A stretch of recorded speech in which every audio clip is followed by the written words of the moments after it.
I encourage you to turn to Galatians chapter 6. That's not the first passage we'll come to, but it's one where we're going to spend some time this evening. Put a marker there at Galatians chapter 6. We're involved in a series we're doing on Sunday evenings on the child of God. We've talked about the happy child of God, the mature child of God, and tonight we want to focus on the spiritual child of God, and then next Lord's Day we'll talk about the assured child of God.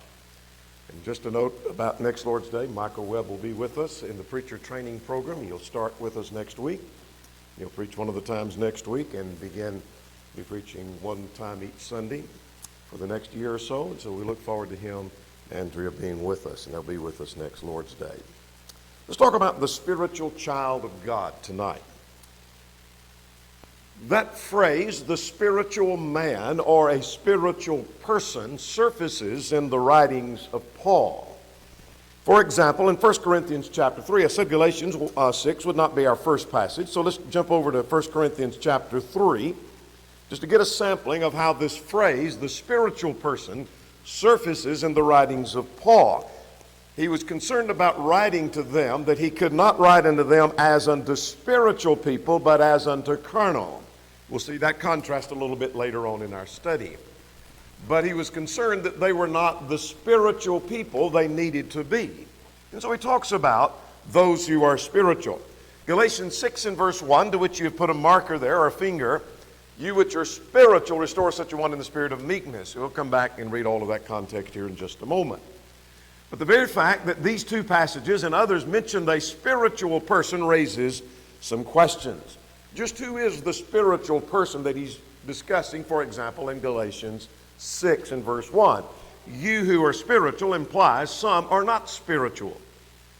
And so who are the spiritual people? And so who is he talking about in Galatians 6 and verse 1? And it raises another question. Once I know who the spiritual person is, then am I the spiritual man of which he speaks? Is he talking about me? Am I included in that? Could I be described, as per the context, the spiritual person of Galatians 6 and in verse 1? And is it true that all Christians are spiritual? Just because someone has been baptized and they are a Christian and they're members of the body of Christ, does that make them the spiritual person of Galatians 6 and verse 1 of 1 Corinthians chapter 3? Well, to answer that question from 1 Corinthians chapter 3, it's obvious to be a Christian does not guarantee that you are the spiritual person. So I could say, you know what, I've been baptized, I am a Christian, I go to church. That doesn't guarantee that I'm the spiritual person, because Paul was writing to the church at Corinth, and he was concerned that he was not writing unto them as spiritual, but as unto carnal. You're not the spiritual people you need to be. So let's turn to Galatians 6 and verse 1 and read that verse, and then we'll put it in its context, and that'll be our study tonight. Verse 1 says this, Brethren, if anyone is overtaken in a fault, you who are spiritual, restore such a one in the spirit of gentleness, considering yourself, lest you also be tempted.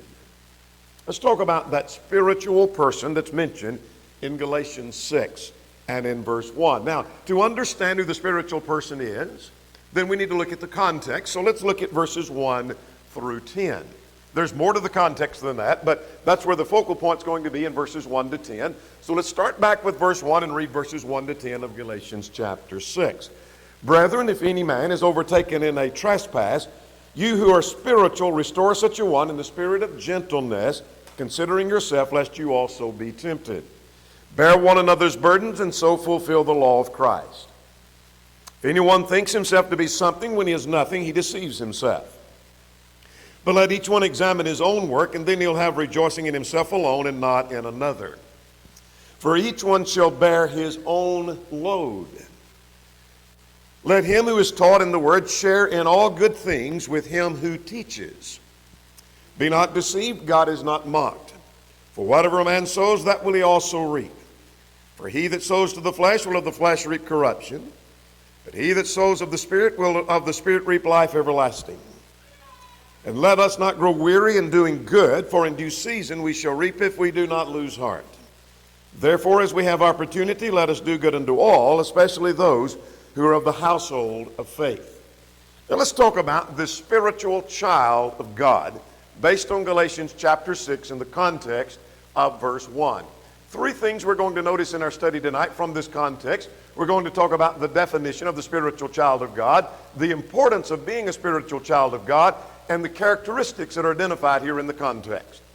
So first of all, before I can identify whether I am that child of God, that spiritual child of God, and whether I can identify someone else as that spiritual child of God, I need to know the definition of that. So let's start here with the definition of the spiritual person, or that spiritual man, or the spiritual child of God. First of all, let's consider the context shows that the spiritual person is one who is led and governed by the Spirit's teaching. It has to do with one that is led and is governed by the Spirit's teaching. How do I know that?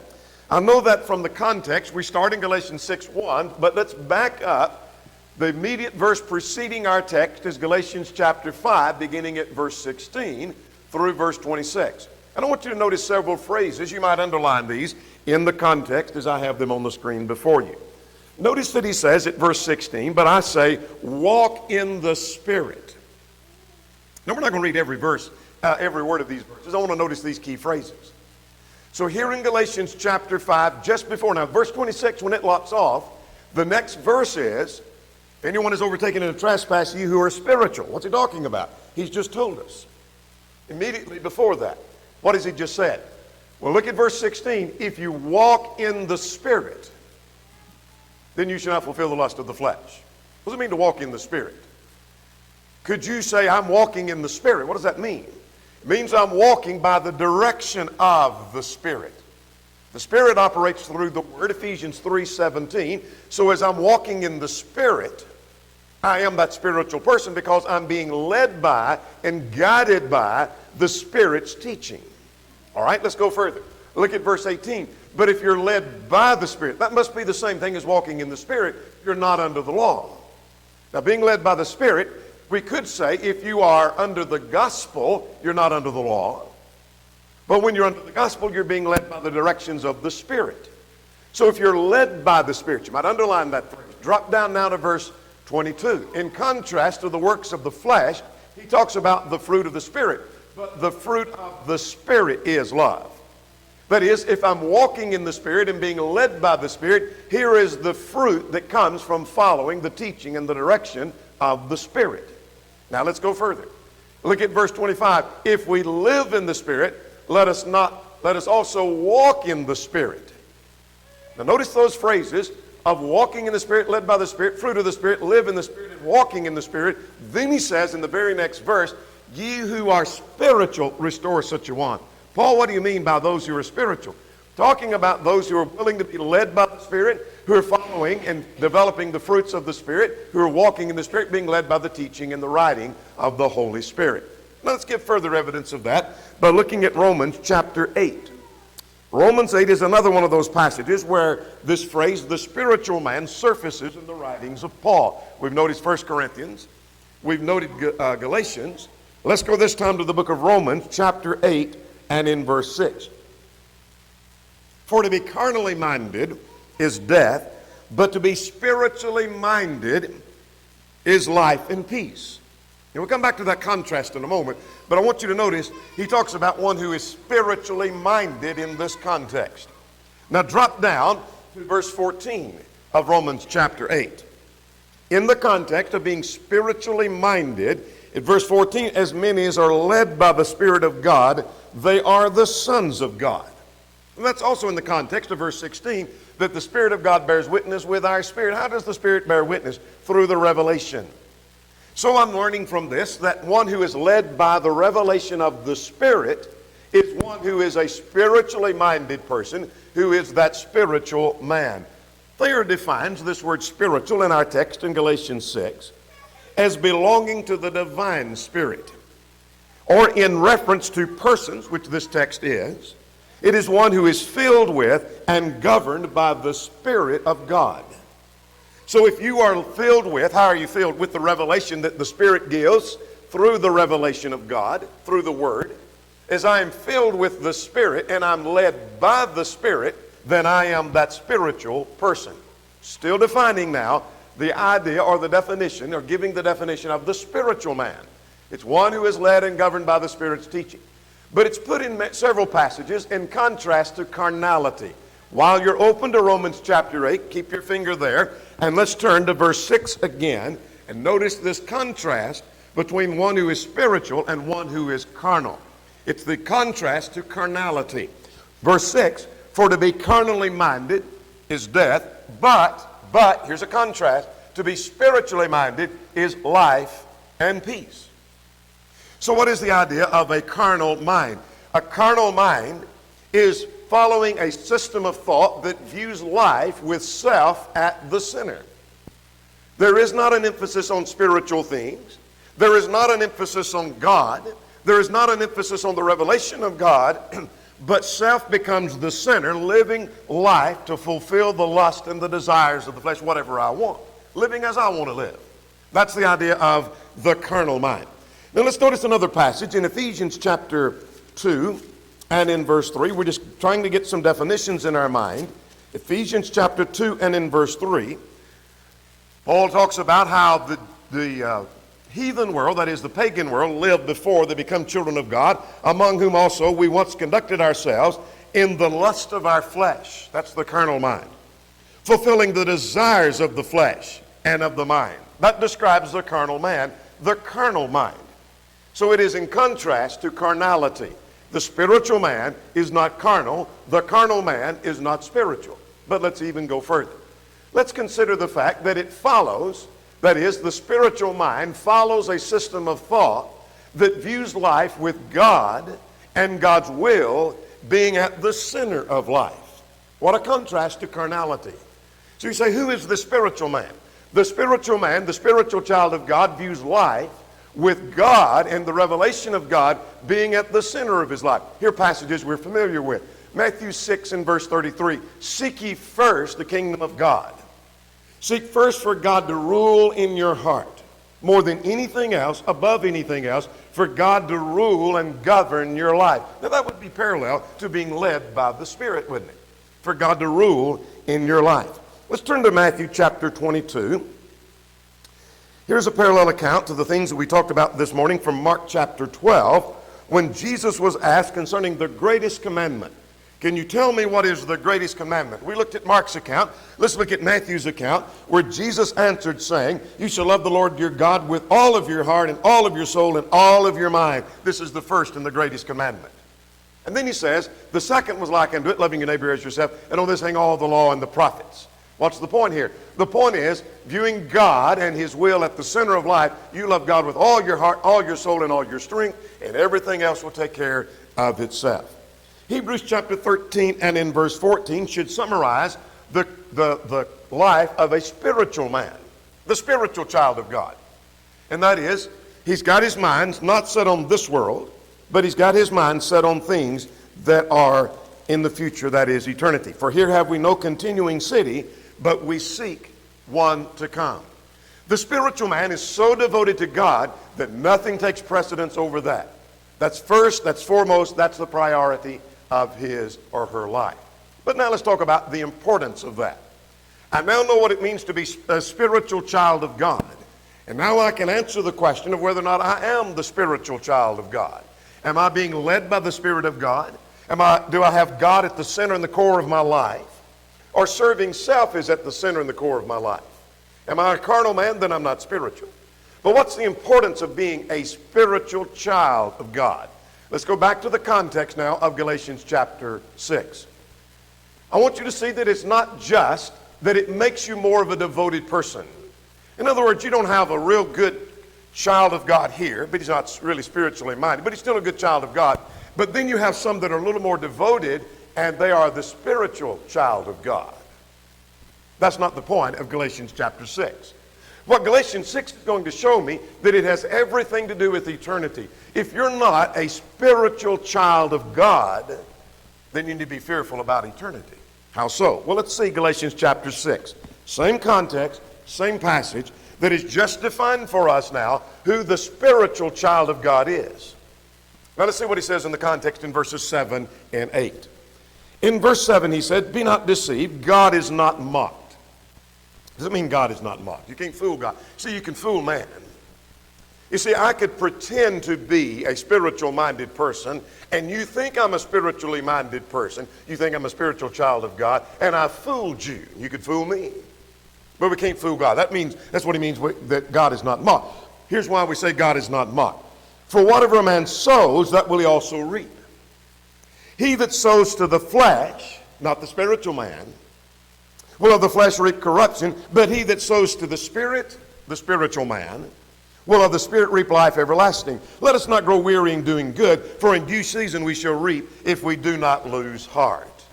You see, the kind of man that he is, whether he's the spiritual man or the carnal man, has everything to do with whether or not he's going to go to heaven or not. Let's notice that same point now in Romans 8. We've already noticed verse 6.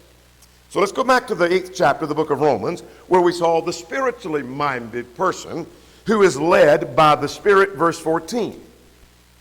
Now, what does this passage say about the importance of being a spiritually minded person? And so don't begin to think, you know what, I'm not the spiritually minded person, but I'm glad I'm still going to heaven. But there are others who are spiritually minded people. They are spiritual children of God, but I'm not, but I'm glad there are people like that. You need to be a spiritual child of God. Here's why. Let's look at verses 7 and 8 of Romans 6. Now remember, Romans 8 rather. Verse 6, it talked about the spiritual man versus the carnal man. Now verse 7, because the carnal mind is enmity against God and is not subject to the law of God, nor indeed can be. Well, that's not a Calvinistic thought, that if you have a carnal mind, there's no way ever that you could bring your life to be submissive to the will of God. What he's saying, as long as you have that carnal mind, you never will submit to the will of God. Further definition of what it means to be a spiritual man. Now verse 8. Verse 8, so then those who are of the flesh cannot please God. Now notice what he's just told us. The carnal minded, go back to verse 6, for to be carnally minded is death. It leads to spiritual death. To be spiritually minded has to do with life and peace. The carnal man is against God. He's not subject to the law of God, and he cannot please God, verse 8. And so I see it has everything to do with eternity. That tells me the importance. Now let's move to a third thing, and this is where we'll spend the rest of our time and the bulk of our time. Let's talk about the characteristics. So how can I identify the spiritual man in my life and in the life of others? I can look at the context of Galatians 6 and verse 1 and identify several characteristics about that spiritual man. Let's start with verse 1. First of all, Galatians 6 and verse 1 tells me that he is sincere and not a hypocrite. Let's see verse 1. If anyone is overtaken in a trespass, you who are spiritual, restore such a one. That's far enough to make our point. You say, I didn't see anything there about hypocrisy. But here's what I did see. I see in Galatians 6:1, he's told to go restore and correct the faults of others. If you have a brother that's overtaken in a sin, you go and you restore them. But Matthew 7 had said that the hypocrite is told to fix his own life first, and then go and remove the speck from his brother's eye. Remember that? I mean, he's to remove all of his hypocrisy. So the spiritual man is one who's already removed all of his hypocrisy. So if there is hypocrisy, you're not in a position to go and correct someone about their sin. So I'm learning from verse 1, a characteristic of the spiritual man is he's not a hypocrite. He's sincere, he's genuine through and through. Here's a second characteristic found in that same verse.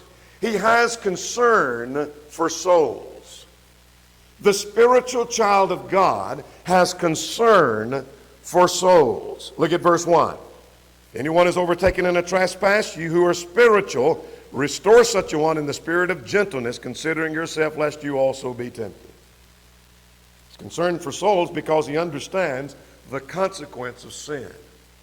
If you restore one from his erring way, you brought a brother from death.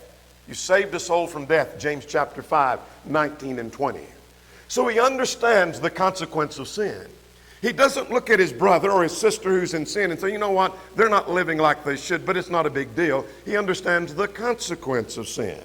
He also understands the value of the soul, that it's worth more than the whole world. That we're talking about a soul, not a physical life, but we're talking about a soul that lives on for eternity. He well understands that. He seeks to restore them, which means to mend, as in mending the nets, fixing a problem. It's a surgical term. It's used with reference to setting a bone. A bone that has been broken needs to be set and put back in place. And so those who are spiritual can be instrumental in restoring those who are gone astray, those who are overtaken in a trespass. But notice at the end of verse 1, he proceeds with a meek or a gentle appeal. We'll see the reason for that a little bit later. But he has an interest in soul. But what I want you to notice about that gentle appeal is not just telling him how to do that, but the gentle appeal that he has, proceeding with this meekness, tells me that he has a genuine interest in souls. He's not just interested in telling somebody they've done wrong. He's not interested in getting back with them because they have condemned him at some point. He's trying to approach them with the spirit that says, you know what, I'm trying to salvage you. I'm trying to help you. But here's another characteristic at verse 1 and also verse 4. He makes application to himself. The spiritual child of God makes application to himself. Look at verse 1. Brethren, if anyone is overtaken in a trespass, you who are spiritual, restore such a one in the spirit of gentleness, considering yourself, lest you also be tempted. Now look at verse 4. Let each one examine his own work, and then he'll have rejoicing in himself alone and not in another. You see, the spiritual child of God is concerned if he himself is living right, and he checks to see if he's living right. 2 Corinthians 13:5 says, examine yourselves whether you're in the faith. Now there comes a point at which we examine others. You say, well, where does the Bible say examine others? Verse 1 of Galatians 6. Well, if one is overtaken in a trespass, you restore them. I've got to make some examination that I see he's in sin and I need to go help him. But I need to look at myself. Make application to myself. You see, he realizes that he's not without temptation. He doesn't approach someone saying, you know what, I know you're tempted and I know you're prone to sin and I want to help you. He looks at himself saying, you know what, I'm also prone to temptation and I also do sin. And it could be that I'll need this brother or someone else to approach me sometime and restore me. And that's why he approaches him in the spirit of gentleness. He makes a critical look at his own shortcomings and recognizes those shortcomings. And he makes application to himself and not just to others.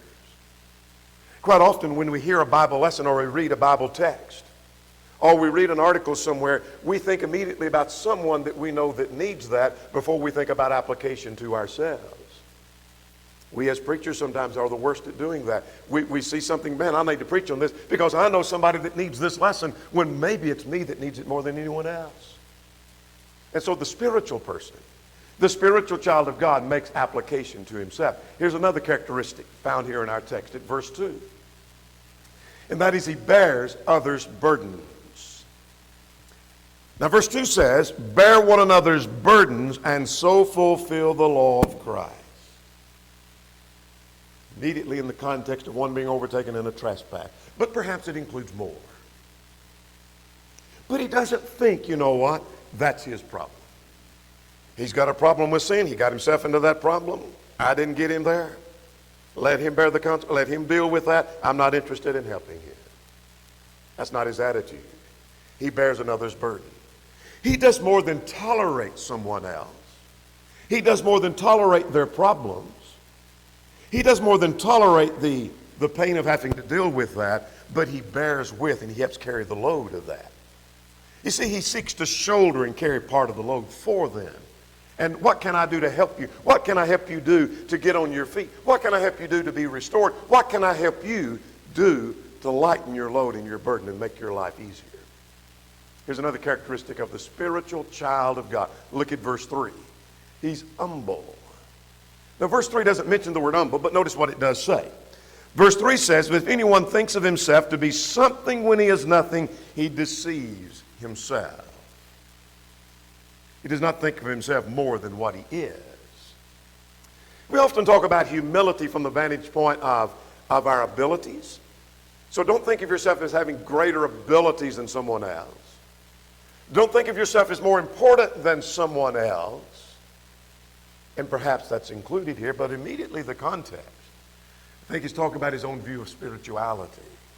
I think he's talking in this context, don't be overconfident about your spiritual standing. Now let's see if that's not what he's saying in the context. Let's start back at verse 1. One is overtaken in a fault, and you who are spiritual, I just considered myself to be spiritual because I'm going to talk to him.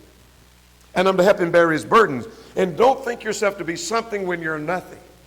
Don't think yourself to be free from temptation when you are subject to temptation. Don't think of yourself that you'll never get in that circumstance when you may be in that circumstance in the future. Don't think of yourself as so much stronger that you would never succumb to the temptation like he did, because you may succumb to that temptation. So don't think of your spirituality and your spiritual standing and your stamina and your spiritual strength and your faith greater than what it is. Recognize your own frailty. The spiritual man recognizes that. Here's another characteristic of the spiritual child of God. He thinks about the impact of all of his words and all of his action on his soul. He doesn't just think about how it affects him financially. He doesn't just think about how it affects him physically. But he thinks about everything that he does and the impact that it has upon his soul. Let's start at verse 9. Be not deceived. That tells me it's possible I could be deceived. And in all likelihood, many are and most are deceived about this very matter. Like what? Well, God is not mocked, for whatever a man sows, that will he also reap. Now verse 8, he that sows to the flesh will of the flesh reap corruption. What is the impact on his soul? If I sow to the flesh and I live like I want and I'm the carnal man, then I'm going to reap accordingly. That's the impact it has on my soul. But he that sows to the Spirit will of the Spirit reap life everlasting. That's the impact it has on my soul. You see, he understands the principle, we reap what we sow. So everything that he does what is best for him spiritually and for his spirituality. He's thinking, you know what, this decision I'm making, it may not impact me spiritually. It may make me better financially. I may be better educationally, but it's going to impact me negatively spiritually. I want to think about the impact on my soul. That's the spiritual child of God. But here's another characteristic. And another characteristic is he doesn't grow weary. Verse 9. The spiritual child of God doesn't grow weary. Look at verse 9. And let us not grow weary while doing good, for in due season we shall reap if we do not lose heart, if we do not become discouraged. You see, he knows his labor is not in vain. Let's go to 1 Corinthians chapter 15. Hold your finger at Galatians 6. We're coming back. But he doesn't become so discouraged. He doesn't really give up when he's discouraged because of this very principle of 1 Corinthians 15 and in verse 58. The text says, my beloved brethren, be steadfast, immovable, always abounding in the work of the Lord. In other words, stay the course. Don't be swayed to the right or to the left. Don't let the winds of change blow you one direction or the other. Why am I going to stay steadfast and unmovable, abounding in the work of the Lord, knowing that your labor is not in vain in the Lord? I know I'll reap if I do not faint, if I do not lose heart. I recognize that I could easily give up, but he's not going to be discouraged easily when the pressure is on. He doesn't throw up his hands and quit. The spiritual child of God doesn't grow weary in doing good. But finally, let's look at verse 6 and verse 10. The spiritual child of God is one who cares. He genuinely cares. Well, that was evidence from verse 1, because he recognized one is overtaken in a trespass and I want to go restore them. I don't want to lose them at all. I want to restore them. He cares. But that's not the only verse in the context that tells me that. Let's go to verse 2. We haven't even got to the ones on the screen yet, but verse 2 says he's bearing another's burden, so fulfilling the law of Christ. Now then, at verse 9, or verse 6 rather, let him who is taught in the word share in all good things with him who teaches. I think that passage is talking about sharing in and supporting the gospel, probably in this passage on an individual basis. And when we contribute into the treasury and then money's taken out of the treasury and support preaching of the gospel around the world as we do here, then you have fellowship in that. And so you participate in that. And you're sharing in that. So the men we support in the Philippines or in India or in this country, you are having fellowship in that. And so you're taking money and putting it into the treasury and you're helping support that. And so we're all contributing to that. But I'm not sure that that's what this verse is talking about. There's some of you individually who've taken money. You don't make a big splash. You don't announce that because that's not your motive. You're taking money out of your pocket. I know of that. and you're supporting gospel preachers somewhere as an individual, you're doing what Galatians 6:6 is talking about. Let's read the verse again in that light. Let him who is taught in the word, that's the Christian, who's learned the gospel, share in all good things with him who teaches. He's helping support the preaching of the gospel. Some may not have the opportunity to do that, but others of you are doing that. You're taking out of your funds and you're sending to a preacher supporting him out of your individual funds, in addition to giving into the treasury. You're doing what Galatians 6:6 is talking about. You care about the preaching of the gospel. Now let's go to verse 10. Verse 10 talks about another idea of caring. As we therefore have opportunity, let us do good unto all, especially those who are of the household of faith. That is quoted most often in the context of benevolence. As you have opportunity, help those who are in need, especially those who are Christians. And that would be included. But I'm not convinced that's limited to benevolence. That could be in the sharing of the gospel. As you have opportunity, let us do good unto all men. That could be encouraging someone. Aren't you doing good unto all men? Especially those of the household of faith. But it probably predominantly deals with the idea of benevolence. You're doing that because you care. So you're supporting the preaching of the gospel because you care. You're helping those who are in need because you care. So what are the characteristics of the spiritual child of God? Now you can know whether or not you are the spiritual child. They're sincere and they're not a hypocrite. They're concerned about souls. They make application to themselves. They bear burdens for other people. They're humble about their spiritual condition. They think about their impact upon their own soul of what they say and what they do. They don't grow weary. They don't give up when the pressure is on, and they care about the spread of the gospel. They care about those who indeed are in need.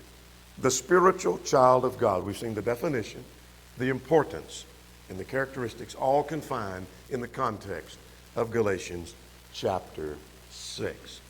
Next time we'll talk about the assured child of God. The one who is the assured, the confident child of God. The one who has assurance. What does the Bible say about that? We'll talk about that in our next and final study about the child of God. There may be one here who's not a Christian, who's not a child of God. Would you come tonight believing that Jesus is the Christ, the Son of the living God? Would you repent of your sins, acknowledge your faith, and be buried in the waters of baptism for the remission of sins? If you're subject in any way, would you come while together we stand and while we sing?